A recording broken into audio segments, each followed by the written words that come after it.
जैसे आप इसको स्टीयरिंग को ऐसे काटते हैं भाई, तो स्टीयरिंग आपका वापस अपनी जगह पर आना चाहिए। आपको कोई कहता है भाई हमारी कार 30,000 किलोमीटर चली हुई है, 40,000 जेन्युइन चली हुई है, तो उसका पता लगेगा। आज की वीडियो में आपको कुछ ऐसे पॉइंट बताने वाला हूँ भाई, जो आपको अगर आप कोई सेकंड हैंड कार लेने जाते हैं तो आपको ध्यान में रखने चाहिए। क्या भाई ध्यान देते रहते हैं, जो पुरानी कार लेते हैं जैसे 10-12 साल चली हुई कि उसका बोनट का पेंट उससे मैच नहीं हो रहा। यहाँ पर ये मारुति गाड़ियों में खास बात है कि इसमें यहाँ पर गैप आने लग जाती है। ये देख लो, ये वाली क्लैडिंग इससे ऊंची है भाई। यहाँ पर जो ये फेंडर है ये देख लो, इसका बोनट पूरी तरह से हिल रहा है।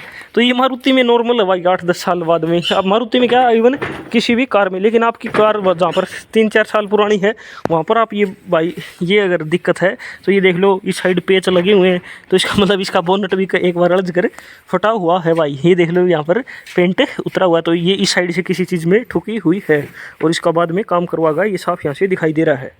लेकिन 10 साल पुरानी कार है भाई, तो ये चीज़ें होती हैं भाई। आपकी कार लगती भी रहती है, नॉर्मली सारे काम होते हैं। बोनट वगैरह की कोई तो नहीं दिक्कत नहीं है, लेकिन जो आपकी मेन बॉडी लाइन है भाई साइड से है, या जो आपके पिलर हैं ये ठीक होने चाहिए भाई बिल्कुल, जो इस कार के एकदम परफेक्ट है। करते हैं टायर से आप आपकी कार की कंडीशन कैसे पता लगा सकते हो। कई बार क्या होता है भाई, आपको जो बेचने वाला है, सेलर है कार का, वो बताता है कि मेरी कार जेन्युइनली 30,000 किलोमीटर 35,000 किलोमीटर चली हुई है। तो उस कार में अगर आपको बिल्कुल नए टायर दिखते हैं, इसका मतलब उसके टायर चेंज हो लिए भाई। उसमें पॉसिबिलिटी है कि आपके साथ कुछ ना कुछ रोल की जा रही हो, या आपको कहीं ना कहीं धोखा दिया जा रहा हो। या फिर इस पर भाई एक सिंपल तरीका होता है, इस टायर पे डेट लिखी होती है, मतलब आपका हफ्ता और कौन से ईयर में बना हुआ है, कौन से हफ्ते में। अब इन टायरों की पलटी मुड़वा दी तो ये अंदर की साइड जाएगी भाई। वरना जैसे आप इस टायर पर देख सकते हो भाई, ये 9/18 लिखा हुआ है, तो ये 9वां हफ्ता और 2018 में बना हुआ है, लगभग दूसरे या तीसरे महीने में बना हुआ टायर।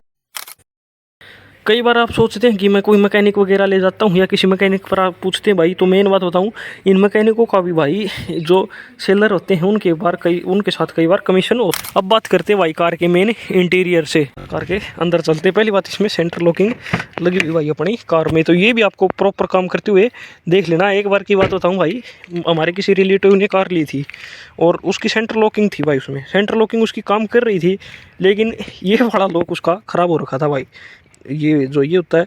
और एक बार उन्होंने क्या किया, हेडलाइट सस्ती छोड़ दी और कार हो गई सारी रात में बैटरी डेड हो गई कार की। तो सेंटर लॉकिंग काम नहीं करी। जब खोलने लगे, नई मतलब सेकंड हैंड वे लाए थे भाई सब 10-15 दिन के बाद, तो ये हो गई ख़राब। फिर भाई मिस्त्री ने उसकी टोयोटा की कार थी, पहले यहाँ से फेंडर लाइन उतारी, फिर बोनट का उतारा था वो खोला, फिर उसकी जो बैटरी है वो चेंज करी, फिर जाकर कई कार भाई सेंटर लॉक से खुली, फिर उसका ये लॉक भी बदलवाना पड़ा। तो आप इसको भी ज़रूर टेस्ट कर लेना भाई। ये नहीं आपकी अगर कार सेंटर लॉकिंग वाली है तो आपको ये जो ये इसका मैनुअल की है, इससे आप कहीं चेक ही मत करो। आपको कोई कहता है भाई हमारी कार 30,000 किलोमीटर चली हुई है, 40,000 जेन्युइन चली हुई है, तो उसका पता लगेगा भाई आपको गियर बॉक्स, जैसे ये गियर नॉब हो भाई इसकी, तो ये देख लो यहाँ से घिस चुकी है अब ये गियर नॉब इसकी। तो क्योंकि कार अब चल चुकी है भाई 90,000 के अराउंड, ये कार चल चुकी है भाई 87-88,000, तो इसकी कुछ ऐसी पोजीशन होगी भाई। अगर कोई ये कहे कि ये हमारी कार तो बस 30,000 किलोमीटर चली है, तो एक तो आपका ये देखो भाई, कभी इस पर ज़माने में ये इसका जो स्टीयरिंग कवर चढ़वाया होगा, ये भी अब देखो जगह जगह से फटने लगा है।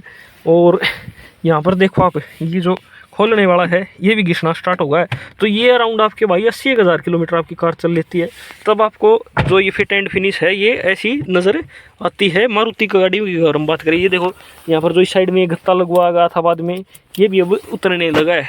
तो अगर आपको कोई ये कह रहा है भाई हमारी 30-40,000 कार चली है मात्र, तो उस कार में भाई आपको ये चीज़ें नहीं मिलेंगी। लेकिन जहाँ पर आपकी कार 80-90,000 चल गई, वहाँ पर आपको ये सब चीज़ें नॉर्मल मिलेंगी भाई।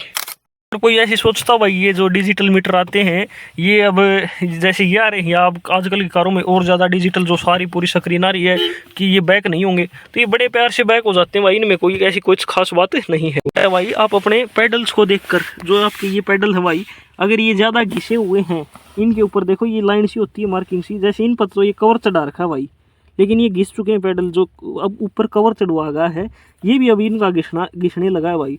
तो इसका मतलब ये कार भी ज़्यादा चली हुई है भाई। अगर आप कोई ऐसे कही ये 30,000 चली है, 40,000 चली है, तो वहाँ पर आपके ये साफ बात है भाई कि आपकी कार कम से कम 60,000 किलोमीटर से ऊपर चली है भाई। 60,000 के बाद में ये घिसने शुरू होते हैं। अगला पॉइंट है भाई आपकी सीट्स को लेकर।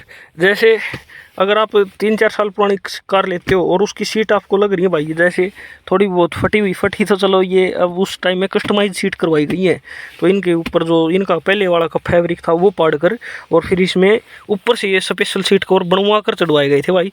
तो ये आफ्टर मार्केट थे इसलिए फटना शुरू हो गई है, लेकिन ये भी कोई दिक्कत की बात नहीं है क्योंकि भाई ये 10 साल पुरानी कार है उस हिसाब से आप देख रहे हो। लेकिन जहाँ पर आपकी बात आ जाती है भाई जो बिल्कुल आप देख रहे हो कोई 3-4 साल पुरानी, 5 साल, इवन 5 साल के बाद गाड़ी में थोड़ा थोड़ा काम निकलना शुरू हो जाता है, तो अगर उनकी सीटें फटी हुई भाई तो वो कार भी आपको बहुत मोटा खर्चा देगी, आप उसको भी छोड़ सकते हो। फिर आपको देखना भाई नेक्स्ट पॉइंट है जो एसी को लेकर भाई, आपको खड़ी कार में एसी चलाना है। कई बार क्या होता है हम रेस दे लेते हैं तब तो एसी अच्छा काम करने लग जाता है जब उसकी गैस थोड़ी बहुत कम होगी, क्योंकि वो आगे फ्यूचर में जाकर आपकी 2-3 महीनों में पूरी कार की एसी बिल्कुल गैस बोल लेगी। एसी की सर्विस में आपके लगभग 7-8 हज़ार रुपये भाई नॉर्मल खर्चा आ जाता है, अगर उसमें कंप्रेसर वगैरह में फिल्टर और सारी।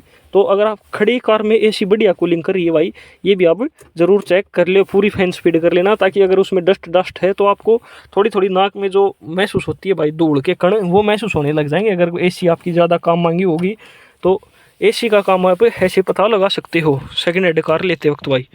नेक्स्ट पॉइंट आ भाई आपका ब्रेकिंग को लेकर, ब्रेक में भी मेन काम निकल आते हैं। एक तो आपको जैसे 60-70 की स्पीड पर अगर आपको कार अच्छे से चलानी आती है तो आप जाकर वहाँ पर ब्रेक की टेस्टिंग ले सकते हो। वहाँ पर आपके टायर भी अगर सूखे हुए हैं तो आपकी कार नहीं रुकेगी, और अगर आपकी ब्रेकिंग में कुछ दिक्कत है तो आपको वो अलग से पता चल जाएगा। जब आप कार की ब्रेक लगाओ तो आपके स्टीयरिंग में वाइब्रेशन नहीं होनी चाहिए भाई, ये नहीं है कि आपने ब्रेक लगाई कार फिसल कर रोड के एक साइड जा रही है, वहाँ पर आपका हो सकता है कि आपके जो ब्रेक पैड हैं वो भी घिसे हुए हों, या अगर डिस्क ब्रेक है तो डिस्क का जो ड्रम है वो घिसा हुआ हो, जो रूटर सा होता है डिस्क वाला, या फिर आपकी जो कार की अलाइनमेंट है वो भी कहीं ना कहीं गड़बड़ में मिलेगी भाई। स्टीयरिंग रिस्पॉन्स की बात करते हैं भाई, जैसे आपने मोड़ के स्टीयरिंग इतना मोड़ दिया तो स्टीयरिंग अपने आप अपनी जगह पे आना चाहिए भाई।